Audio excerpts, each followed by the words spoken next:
പ്രിയപ്പെട്ട സഹോദരന്മാരെ, 2025 പുതുവർഷത്തിൻ്റെ എല്ലാവിധ അനുഗ്രഹങ്ങളും ഞാൻ നേരുകയാണ്.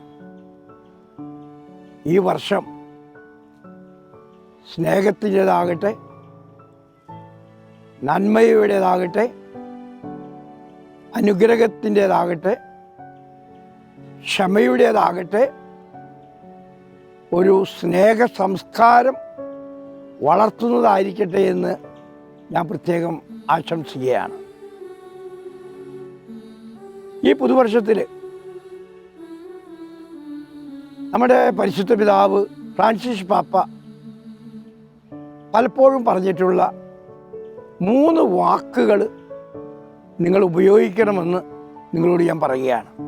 ഈ പുതുവർഷം സുന്ദരമാക്കാൻ ഒന്നാമത്തെ വാക്ക് താങ്ക് യു, നന്ദി. രണ്ടാമത്തെ വാക്ക് സോറി, ക്ഷമിക്കണം. മൂന്നാമത്തെ വാക്ക് പ്ലീസ്, ദയവായി. നമുക്ക് ഒന്നാമത്തെ വാക്കിലേക്ക് കിടക്കാം. Thank you. മാർപ്പാപ്പ പറയുന്നത് നമ്മളെല്ലാ കാര്യങ്ങളിലും നന്ദി പറയാൻ പഠിക്കണമെന്നുള്ളതാണ്. അത് നമുക്കറിയാവുന്ന കാര്യമാണ്. ദൈവത്തോട് നന്ദി പറയണം, മനുഷ്യരോട് നന്ദി പറയണം, ഭാര്യയോട് നന്ദി പറയണം, ഭർത്താവിനോട് നന്ദി പറയണം, മക്കളോട് നന്ദി പറയണം. നന്ദി പറയുന്ന ഒരു സംസ്കാരം നമ്മുടെ കുടുംബങ്ങളിലും നമ്മുടെ സാമൂഹിക ജീവിതത്തിലൊക്കെ നമ്മൾ വളർത്തിക്കൊണ്ടുവരാൻ പ്രത്യേകമായിട്ട് നോക്കണം.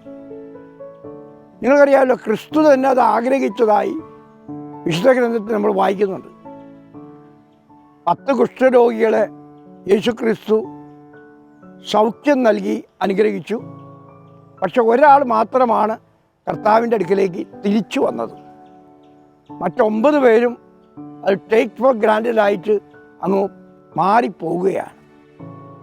അപ്പോൾ ആ ഒരു സംഭവം നമ്മളെ പഠിപ്പിക്കുന്നത് നന്ദി പറയാനുള്ള മനസ്സ് നമുക്ക് ഉണ്ടാകണം എന്നുള്ളതാണ്. ഞാനൊരു കഥ വായിക്കുകയുണ്ടായി. അതെന്താണെന്ന് ചോദിച്ചാൽ, ഒരാൾ മരിച്ച് സ്വർഗത്തിൽ ചെന്നു.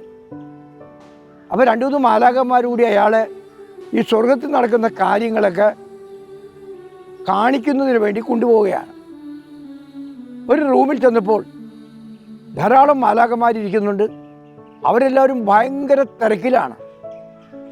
അപ്പോൾ ഇയാൾ ചോദിച്ചു, ഇവരൊക്കെ ആരാണ്? അപ്പോൾ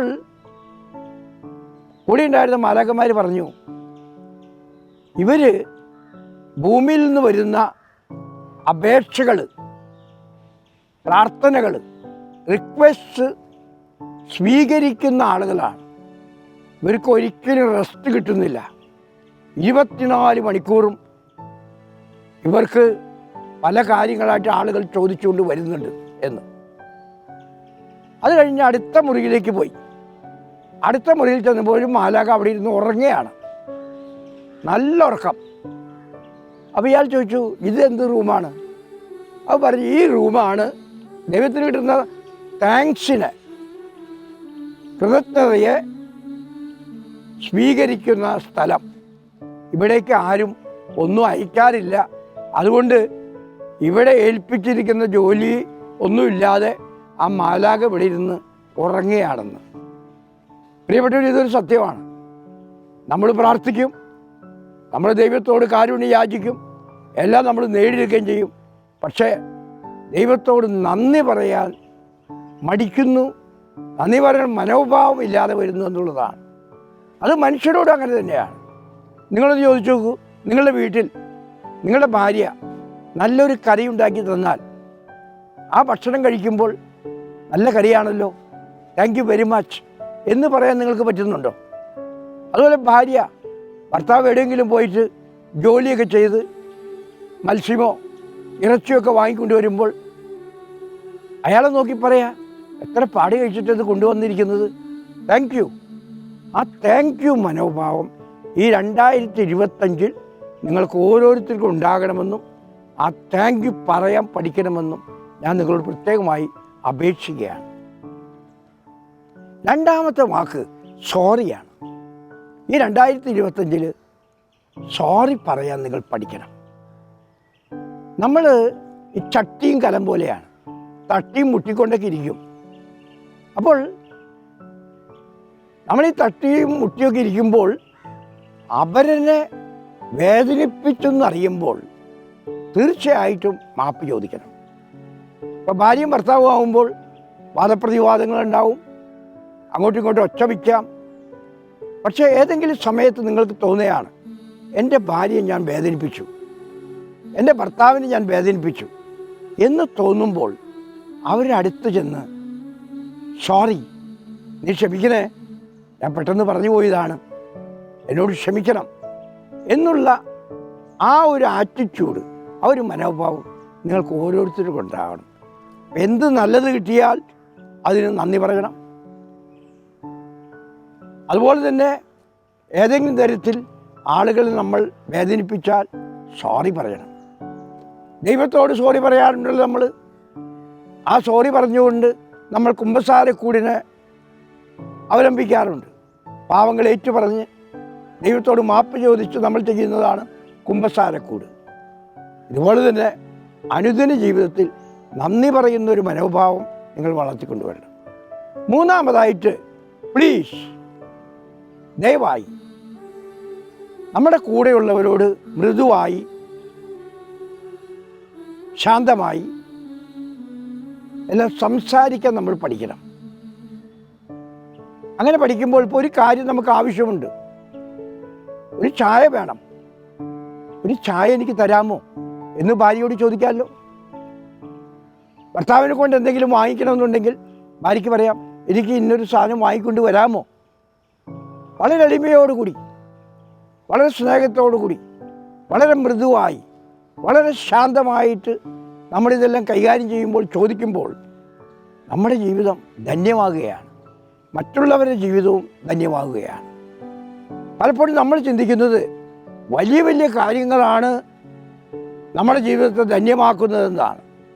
മറിച്ച് നമ്മുടെ ജീവിതത്തെ ശ്രേഷ്ഠമാക്കുന്നത്, ധന്യമാക്കുന്നത് കൊച്ചു കൊച്ചു കാര്യങ്ങളാണ്. വളരെ പ്രസിദ്ധനായിട്ടുള്ള ഒരു പ്രാസംഗികനും എഴുത്തുകാരനുമുണ്ട് അമേരിക്കയിൽ, ലിയോ ബുസ്കാലിയ എന്ന് പറയും. ആ ലിയോ ബുസ്കാലിയ പറയുന്ന ഒരു കാര്യമുണ്ട്. അദ്ദേഹം പറയാണ്, very often we underestimate the power of a touch, power of a smile, power of a good word, power of a caring word. മലയാളത്തിൽ പറഞ്ഞാൽ പലപ്പോഴും നമ്മൾ കാര്യമായി കണക്കാക്കാതെ വിട്ടുകളയുന്ന കാര്യങ്ങളാണ് ഒരു സ്പർശനം, ഒരു പുഞ്ചിരി, ഒരു നല്ല വാക്ക്, ഒരു കരുതലോടുള്ള പ്രവൃത്തി. ഇതൊക്കെ നമ്മൾ വിചാരിക്കുന്നത് ഇതൊന്നും വലിയ വിലയില്ല എന്നാണ്. പക്ഷേ അവരുടെ ജീവിതത്തെ സ്പർശിക്കുന്ന ഏറ്റവും വലിയ ഉദാഹരണങ്ങൾ ഇതുതന്നെയാണ്. നിങ്ങളൊന്ന് ഓർത്ത് നോക്കൂ, നിങ്ങളോട് ചെറിയ ചെറിയ കാര്യങ്ങൾ ചെയ്യുന്നവരെ നിങ്ങൾ ഓർമ്മിക്കും, അവരെ നിങ്ങൾ ഒരിക്കലും മറക്കില്ല. അപ്പോൾ ഈ 2025 നിങ്ങൾക്ക് താങ്ക് യു പറയാൻ, സോറി പറയാൻ, പ്ലീസ് പറയാൻ കഴിയട്ടെ എന്ന് ഞാൻ പ്രത്യേകമായിട്ട് പറയുകയാണ്. ഈ പ്ലീസിൻ്റെ കാര്യത്തെക്കുറിച്ച് പറയുമ്പോൾ ഞാൻ പറഞ്ഞു സൗമ്യമായിട്ട് ചോദിക്കണം, സൗമ്യമായിട്ട് പറയണമെന്ന്. ഞാൻ ഒരിക്കൽ മൂന്നാറിൽ ഒരു സെമിനാർ കൊടുക്കാൻ പോയി. വൈദികരും സന്യസ്തരൊക്കെ ഉണ്ടായിരുന്നു. ഒരു വൈദികൻ എന്നോട് വന്ന് പറഞ്ഞു, എൻ്റെ പെങ്ങളുടെ വീട് ഇവിടെ അടുത്താണ്, വൈകുന്നേരം പിതാവ് അവിടെ ഡിന്നർ കഴിക്കാൻ വരാമോ? ഞാൻ പറഞ്ഞു വരാമെന്ന് പറഞ്ഞു. ഞങ്ങൾ വൈകുന്നേരം ആയപ്പോൾ 3-4 അച്ഛന്മാരും ഞാനും കൂടി ആ വീട്ടിലേക്ക് പോയി. ആ വീട്ടിൽ ചെന്നിട്ട് ഞങ്ങൾ അവിടെ വീട്ടിൻ്റെ ഉമ്മറത്തിരുത്തുകയാണ്. അവിടെ ഇരുന്നു കൊണ്ട് അവരുടെ ഡൈനിങ് റൂം കാണാൻ പറ്റും. ആ വീട്ടിൻ്റെ ഗൃഹനാഥൻ ഞങ്ങളുടെ അടുത്ത് വന്നിരുന്ന് സംസാരിച്ചുകൊണ്ടിരിക്കുകയാണ്. ഗൃഹനാഥ അടുക്കളയിൽ ഭയങ്കര ജോലിയാണ്, ഭക്ഷണമൊക്കെ ഉണ്ടാക്കിക്കൊണ്ടിരിക്കുകയാണ്. കുറേ നേരം കഴിഞ്ഞപ്പോൾ ഈ സ്ത്രീ ഈ അകത്തേക്ക് വന്നു, ഡൈനിങ് റൂമിലേക്ക് വന്നു. ഒരു ജഗ്ഗിൽ വെള്ളമുണ്ടായിരുന്നു. ആ വെള്ളം ആ ടേബിൾ വെച്ചു. എന്നിട്ട് ഭർത്താവിനെ വിളിക്കുകയാണ്, ചേട്ടാ ആ കറി ഇങ്ങ് എടുത്തുകൊണ്ട് പോവാ. അയാൾ എഴുന്നേറ്റ് ഒറ്റ ഓട്ടമായിരുന്നു. ഓടി വന്ന് ഒരു കറിപ്പാത്രം അവിടെ കൊണ്ടുവന്ന് വെച്ചു. ചേട്ടാ ആ ചോറും കെട്ടെടുത്തോ. ഇയാൾ പോയിട്ട് ആ ചോറ് എടുത്തുകൊണ്ട് പോന്നു. ചേട്ടാ ആ പരിപ്പ് കറി എടുത്തുകൊണ്ട് പോവാ. അപ്പം തന്നെ പരിപ്പ് കറി എടുത്തുകൊണ്ട് പോകും. ഞങ്ങൾ ഇതൊക്കെ നോക്കിക്കൊണ്ടിരിക്കുന്നുണ്ടായിരുന്നു. ഓരോന്ന് പറയുമ്പോഴും ഓടിപ്പോയി അയാൾ വന്ന് എടുത്തുകൊണ്ട് വരികയാണ്. അപ്പം ഞാൻ ആലോചിച്ചു, എന്തുകൊണ്ട് അയാൾ അങ്ങനെ ചെയ്യുന്നത്? ആ വിളിയാണ്, സ്നേഹത്തോടു കൂടിയുള്ള വിളി. ചേട്ടാ അതൊന്ന് എടുത്തുകൊണ്ട് വരാമോ? അതേസമയത്ത് ധാർഷ്ട്യത്തോടു കൂടി, എന്തോടോ താൻ വെറുതെ ഇരിക്കുകയാണോ,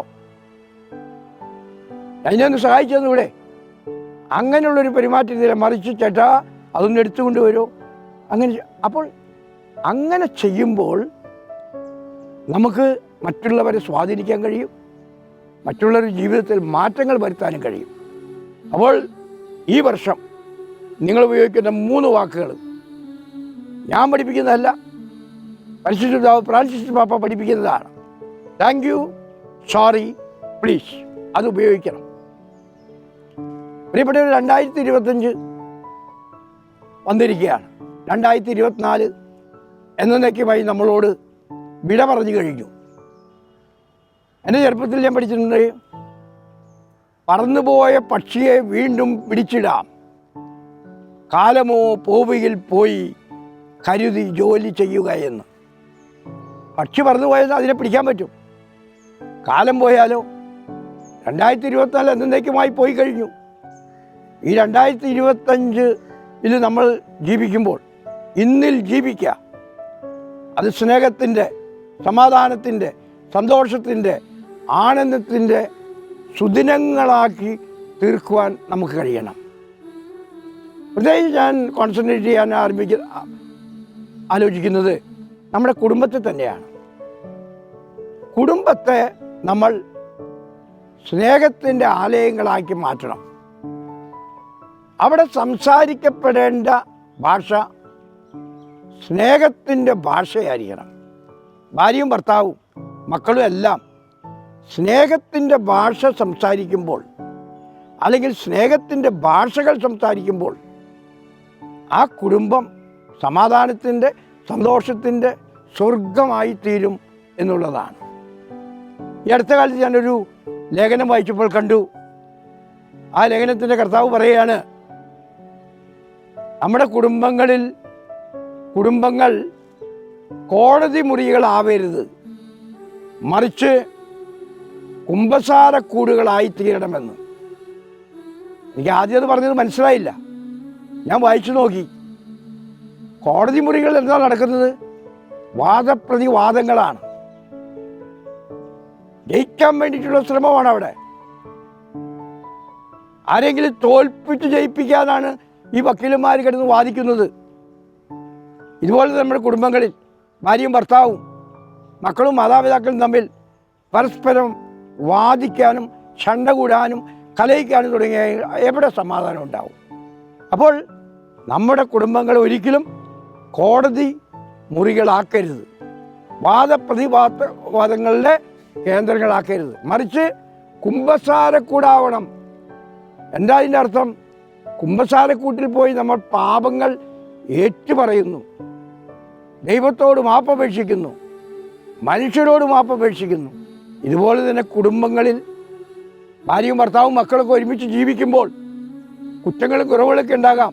അത് ഏറ്റുപറയുവാനും മാപ്പ് ചോദിക്കാനും, അതുപോലെ തന്നെ നമ്മുടെ ജീവിതത്തെ സ്നേഹത്തിൻ്റെ വഴിയിലൂടെ കടത്തിക്കൊണ്ടു പോകാനും നമുക്ക് കഴിയണം.